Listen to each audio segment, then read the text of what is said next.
আর হাতে গোনা কয়েকটি দিন মাত্র, তারপর বাঙালির সবথেকে বড় উৎসব দুর্গোৎসবের শুভারম্ভ শুরু হবে। পুজোর প্রায় এক মাস আগে থেকে ক্লাবগুলোতে খুঁটি পুজোর আয়োজন শুরু করে দিয়েছে ইতিমধ্যেই। একইভাবে শারদীয়া দুর্গোৎসবে ব্রতী হতে যাচ্ছে ভারতীয় মজদুর সংঘের তেলেমুড়া পণ্যবাহী যান চালক সংঘ। এবছর ৩ পদার্পণ করতে চলছে এই সংঘ। প্রায় ১.৫ লক্ষ টাকা বাজেট ধরে পূজার আয়োজন। চাঁদার জুলুম থেকে সম্পূর্ণ সরে গিয়ে পুজোর আয়োজন করে চলছে এই ক্লাব। রবিবার সকালে পূজা মণ্ডপের খুঁটি পূজা সম্পন্ন হয়। এবছর পূজায় আয়োজকেরা বিভিন্ন সামাজিক কাজও হাতে নিয়েছে বলে জানান লিটন দাস নামক একজন সদস্য। এর মধ্যে তেলিয়ামুড়া মহকুমা হাসপাতালে রোগীদের মধ্যে ফল মিষ্টি বিতরণ এবং রক্তদান শিবিরের উদ্যোগ গ্রহণ করে তারা, এবং পূজার সম্পূর্ণ খরচ সংঘের সদস্যরাই বহন করছে বলে জানান তিনি।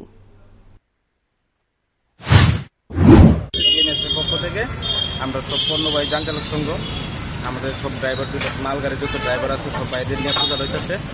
আজকে বিগত 3 বছর ধরে আমরা এইবার 3 বছর হইব পূজাটা, দুর্গা পূজা।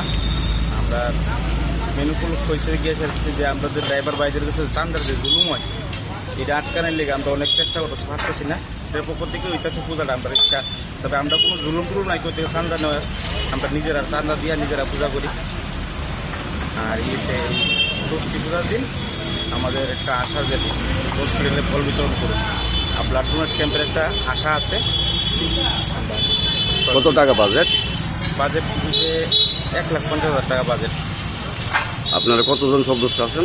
আমরা সদস্য আছি 40 জনের মতো। নিজেরা টাকা দিয়ে করতেছেন? নিজেরা টাকা দিয়ে। এই বছর 3 বছর না? 3 বছর।